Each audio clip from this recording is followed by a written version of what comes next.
मराठी, ते धडक ते धडक. सांगली शहरामध्ये गुंतवणुकीचा विचार करताय? कमर्शियल लोकेशन हवं आहे, स्वतःलाच व्यवसाय करायचा आहे किंवा नामांकित ब्रँड्ससाठी भाडे तत्वावर द्यायचं आहे? मग डोळे झाकून एकच पर्याय, श्री राजलक्ष्मी मॉल. सांगली जिल्ह्यातील नामांकित, अनुभवी व सुप्रसिद्ध श्री राजलक्ष्मी ग्रुप यांचे श्री राजलक्ष्मी मॉल एकाच छताखाली branded showrooms, restaurant, gym, food court, multiplex theatre, club house, game zone. नुसता मॉलच नाही तर लवकरच सांगलीमधील multi branded entertainment centre. Shri Rajalakshmi mall मध्ये आपली गुंतवणूक करा आणि मिळवा प्रचंड परतावा आणि प्रचंड फायदा. श्री राजलक्ष्मी ग्रुप आता पुण्यामध्ये देखील. अनेक गुंतवणुकींचे पर्याय उपलब्ध.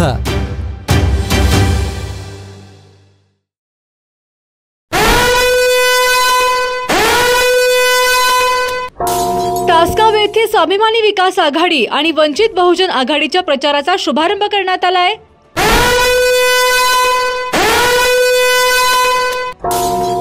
यावेळी युवा नेते सुजात आंबेडकर, माजी खासदार संजय काका पाटील, प्रभाकर पाटील यांच्यासह दिग्गज उपस्थित राहिले.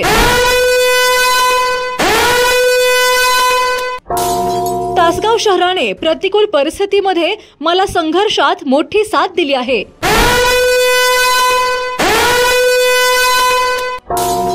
सगळं डोळ्यासमोर ठेवून कोण आपला कोण परका हे आपण आता ओळखलं पाहिजे.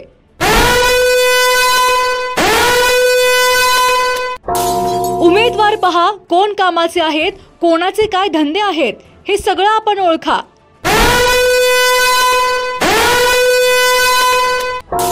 सामान्य घरातील जे समाजासाठी काहीतरी करू इच्छितात त्या सगळ्यांना आपण संधी दिली आहे. त्यामुळे स्वाभिमानी विकास आघाडी आणि वंचित बहुजन आघाडीच्या सर्व उमेदवारांना आशीर्वाद द्या.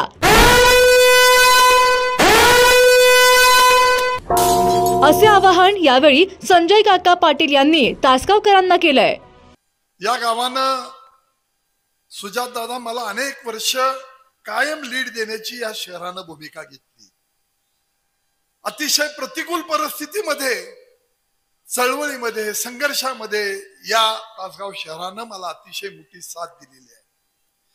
सुदैवानं 2-3 टर्म ही नगरपालिकेची सत्ता आपल्या सगळ्यांच्याकडे सोपवलेली आहे.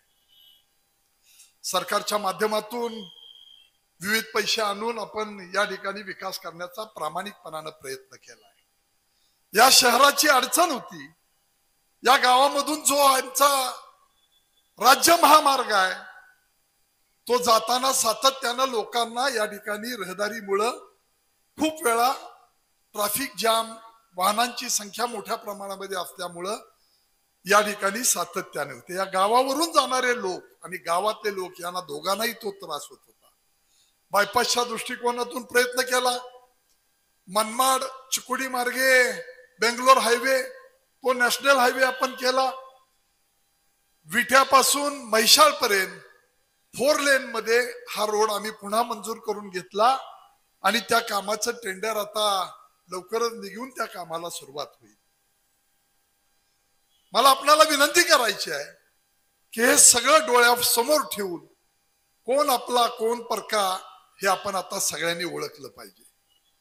काही माध्यमातून बोर्ड लावले गेले, त्याला उत्तर देण्याचा आम्ही प्रयत्न केला, पण त्याच्याही पलीकडे जाऊन मी पुन्हा आवाहन केलं की श्रेयवादामध्ये अडकण्यापेक्षा या तालुक्यातली जनता, शेतकरी हे अडचणीत आहे आणि कर्जमाफीच्या दृष्टिकोनातून सरकारने जे आपल्याला आश्वासन दिलेलं आहे ते लवकर पूर्ण करावं. कारण अतिवृष्टीमुळे आणि अवकाळीमुळे या तालुक्यातल्या आणि या जिल्ह्यातल्या शेतकऱ्यांच्यावर प्रचंड मोठं संकट आलंय आणि अशा वेळेला शेतकरी राजा किंवा आपली सामान्य जनता ज्यावेळी अडचणीत आहे त्यावेळी त्या श्रेयवादामध्ये अडकू नका. हे मी स्वतः सुजात दादा मी त्यांना आवाहन केलं.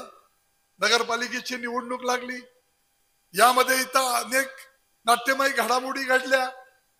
या ठिकाणी सामान्य माणसं उभं करण्याचं काम अलीकडच्या काळामध्ये आता आपण सगळी सुजात दादा पाहतो की पैसेवाल्यांचं इलेक्शन झालंय अशी सगळी आपण मंडळी म्हणत असतो. याच प्रभागातला माझा अनिल कोराडे नावाचा उमेदवार आहे की जो सेंटरिंगचं काम करतो. एक रेश्मा पवार नावाची तरुण युवकाची मंडळी पवार म्हणून या ठिकाणी सामान्य कुटुंबातली माणसं या ठिकाणी आमची उमेदवार आहेत. उमेदवार सुद्धा आपण पाहिले तर या सगळ्या बाबी आपल्या लक्षात येतील. जे काम करणारी माणसं आहेत, जे काहीतरी समाजासाठी करू इच्छितात, त्या सगळ्यांना या ठिकाणी आपण संधी देण्याचं काम केलं. मी फार वेळ आपला घेणार नाही. आपल्याला ऐकायचं आहे, पाहायला ऐकायला आलेले तुम्ही सगळी मंडळी सुजात दादांना आलेल्या. फक्त एक विनंती करतो, उमेदवार पहा, कोण कामाचे आहेत, कुणाचे काय धंदे आहेत, कोण करतं, हे सगळं आपण ओळखा आणि या आपल्या विकास आघाडी आणि वंचित बहुजन आघाडीच्या उमेदवारांच्या नगराध्यक्ष पासून नगरसेवकांच्या सगळ्या उमेदवारांना आपण आशीर्वाद द्या आणि ही काम करण्याची संधी द्या, ही आग्रहाची विनंती करतो. ही आघाडी नक्की झाली कशी आणि ही आघाडी अस्तित्वात कशी आली? तर ह्याचे दोन सोपी कारण आहेत की या आघाडीचं नाव आहे स्वाभिमानी विकास आघाडी आणि वंचित बहुजन आघाडीचं राजकारण हे एका बाजूला स्वाभिमानी आहे आणि दुसऱ्या बाजूला विकासाच्या दृष्टिकोनाने पुढे जाणार आहे. म्हणून स्वाभिमानी विकास आघाडी जिथे उभी राहते तिथे वंचित बहुजन आघाडी नक्कीच पाठिंबा देईल आणि ती युती आघाडी नक्कीच होईल, हे मी आपल्या सर्वांना सांगू इच्छितो. पण दुसऱ्या बाजूला अजून एक महत्वाची बाब आहे जी आपण सर्वांनी समजून घेतली पाहिजे की इकडे येत असताना आपण सर्वांनी बघितलं असेल की पहिले गाडी पुढे गेली. ते आम्ही पुढे गेलो तर डॉक्टर बाबासाहेब आंबेडकरांच्या पुतळ्याला हार घालायला आणि तसंच छत्रपती शिवाजी महाराजांच्या पुतळ्याला हार घालायला. आणि तिकडे जात असताना मला काकांनी त्या पुतळ्याचा इतिहास, त्या पुतळ्याची कहाणी सांगितली की कसं लोकांचा दबाव होता की या शहरामध्ये बाबासाहेबांचा पुतळा उभा राहायला नाही पाहिजे. तो उभा राहायला लागला तर लोकांचा वेगळा दबाव आला की तो शहराच्या बाहेर तहसीलदार ऑफिसच्या बाहेर गडा मध्यवर्ती मध्यभागी नव्हता. हे एका बाजूला घडलं. पण तरी जेव्हा पुढे नेली ती प्रक्रिया पुढे गेली आणि पुतळ्याचं बांधकाम सुरू होणार होतं तेव्हा लोकांचा विरोध झाला. इकडच्या स्थानिक नेत्यांनी, प्रस्थापित नेत्यांनी प्रेशर आणायचा प्रयत्न केला आणि बंद पाडण्याचा प्रयत्न केला आणि अशी एक परिस्थिती निर्माण झाली की आपल्याच तासगाव मधला एका पुतळ्याच्या स्थापनेमुळे सामाजिक सलोखा आणि सामाजिक परिस्थिती ही बिघडणार का, अशी एक परिस्थिती याच तासगाव मध्ये आहे. आणि त्याच्या पुढे काकांनी जी ऍक्शन घेतली ती अतिशय महत्वाची ऍक्शन आहे, हे आपण सर्वांनी समजून घेतलं पाहिजे. एकाच कारिगराकडनं डॉक्टर बाबासाहेब आंबेडकरांचा पुतळा आणि छत्रपती शिवाजी महाराजांचा पुतळा बनवून घेतला. त्या दोन्ही पुतळ्यांचं अनावरण, उद्घाटन एकाच दिवशी एकाच इव्हेंट मध्ये झालं आणि दोन्ही पुतळ्यांच्या अनावरणासाठी खूप मोठ्या संख्येने तिथे मुसलमान बांधव उपस्थित होते. आता हे जी विजन आहे आणि ही जी काकांनी ऍक्शन घेतलीये ही वंचित बहुजन आघाडी आणि बाळासाहेबांच्याच विजनला पकडून आहे. आणि म्हणून मी म्हणतो की जिथे एका बाजूला असं एक विजन उभं राहतं, जिथे एका बाजूला स्वाभिमानी विकासाचं राजकारण उभं राहतं आणि जिथे नेते ऍक्शन घेऊन सामाजिक सलोखा बिघडू न देण्याची परिस्थिती निर्माण करतात आणि त्याच्याहून महत्वाचं जर दंगल पेटायची शक्यता असेल तर ती दंगल तिकडच्या तिकडे विझवण्याचं काम करतात, तिथे वंचित बहुजन आघाडी आणि बाळासाहेब आंबेडकर नक्कीच आपल्या बरोबर उभे राहतील, पाठिंबा देतील. आणि म्हणून काका या लढाईत आपण एकत्र आहोत आणि नक्कीच जिंकू, हे मी आपल्या सर्वांना सांगतो. आणि दुसऱ्या बाजूला अजून एक महत्वाची गोष्ट जी सांगितली ती म्हणजे काका आता बोलताना त्यांनी सांगितलं की एक सेंटरिंग करणारा माणूस हा उमेदवार म्हणून उभा राहतो, दुसऱ्या बाजूला पवारताई या उभ्या राहतात, इथे एक बौद्ध समाजाचा व्यक्ती, एक कासर समाजाचा व्यक्ती हा ओपन मधनं उभा राहतो. आणि आपण समजून घ्या की ह्यांचे पूर्वज राजकारणी नव्हते, यांचे आई वडील राजकारणी नव्हते, यांचा कोणताही मंत्र्याचा, संत्र्याचा किंवा राजकारणाचा वारसा नव्हता. पण ह्या लोकांमध्ये कपॅसिटी आहे, या लोकांमध्ये पोटेन्शियल आहे आणि ह्या लोकांमध्ये पुढे जाऊन बदल घडवण्याची धमक आहे. अशा लोकांना उमेदवारी द्यायचं काम इकडे वंचित बहुजन आघाडी आणि स्वाभिमानी विकास आघाडीने केलंय.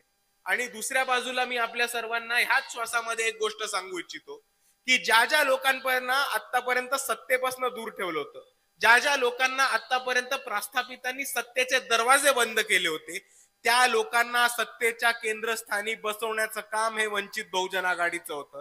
आणि म्हणून मी आपल्या सर्वांना सांगतो की ही स्वाभिमानी विकास आघाडी आणि वंचित बहुजन आघाडीची वैचारिक नेतृत्वाची आणि तशीच वंचितांना, सर्वसामान्यांना, कष्टकऱ्यांना प्रतिनिधित्व देणारी ही आघाडी आहे. ती या नगर परिषदेला ही आघाडी राहिलीच आहे, पण हीच आघाडी पुढे जाऊन पंचायत समिती आणि जिल्हा परिषदेमध्ये पण आपल्या तालुक्यामध्ये काया पलट करणार आहे, हे आपण सर्वांनी समजून घेतलं पाहिजे. आणि हेच बोलत असताना मित्रांनो, आपण सर्वांनी अजून एक गोष्ट समजून घेतली पाहिजे की आता आपल्याला महत्वाची निवडणूक आली. आपल्याला एक खूप मोठा गैरसमज असतो की लोकसभा आणि विधानसभा या महत्वाच्या निवडणूक असतात, या वरच्या लोकांच्या निवडणूक असतात. पण आपण सर्वांनी एक गोष्ट समजून घेतली पाहिजे की वरची लोक गेली उडत वर. आपल्याला काम करणारी लोक पाहिजेत, आपल्या बरोबर उठणारी बसणारी लोक पाहिजेत. आणि जर आपल्यावर कोणतं संकट आलं किंवा मदत हवी असली तर आपल्यासाठी उभी राहणारी लोक पाहिजेत. आणि म्हणून मी ह्याच्यासाठी म्हणतो की नगरसेवकाची निवडणूक म्हणून महत्वाची असते कारण तुमच्या रोजच्या जीवनातल्या समस्यांच्या, दैनंदिन जीवनातल्या प्रश्नांची जी निवडणूक असते ती नगरसेवकाची निवडणूक असते. तुमच्या वस्तीला रस्ता आहे का, तो रस्ता ठीक आहे का, त्याच्यात नुसते खड्डे. तुमच्या वस्तीमध्ये पाणी येतंय, घराला नळ आहे का, नळाला पाणी आहे का, प्रत्येकाच्या घरी विजेचं मीटर आहे का, वीज येते का, हे सगळे प्रश्न अवलंबून राहतात तुमच्या नगर सेवकावर आणि तुमच्या स्थानिक स्वराज्य संस्थेच्या निवडणुकीवर. आणि म्हणून मी आपल्या सर्वांना एवढंच म्हणतो की ह्या नगर परिषदेच्या निवडणुकीमध्ये आपण सर्वांनी आपलं मत हे आपल्यासाठी धावून येणाऱ्या लोकांसाठी उभं करावं, आपल्यासाठी काम करणाऱ्या लोकांसाठी उभं करावं. आणि ज्या ज्या लोकांनी तासगाव मध्ये इतके वर्ष विकासासाठी, इकडच्या सर्वसामान्य नागरिकांसाठी, शेतकऱ्यांसाठी आणि कष्टकऱ्यांसाठी विकास योजना ज्यांनी उभ्या केल्यात, आपण त्यांच्या मागे उभं राहावं आणि त्यांनाच भरघोस मतांनी मतदान करावं, ही मी आपल्या सर्वांना विनंती करतो. कारण जर आपण बघायला गेलो तर आपल्याच तासगावमध्ये प्रश्न भरपूर आहेत. आपल्या इकडे खूप मोठ्या प्रमाणावरती द्राक्षाची शेती होते आणि अजूनही द्राक्षाच्या शेतकऱ्यांची फसवणूक मोठ्या प्रमाणात केली जाते. त्याच पद्धतीने आपल्या इकडे खूप मोठा बेदाण्याचा पण बाजार आहे.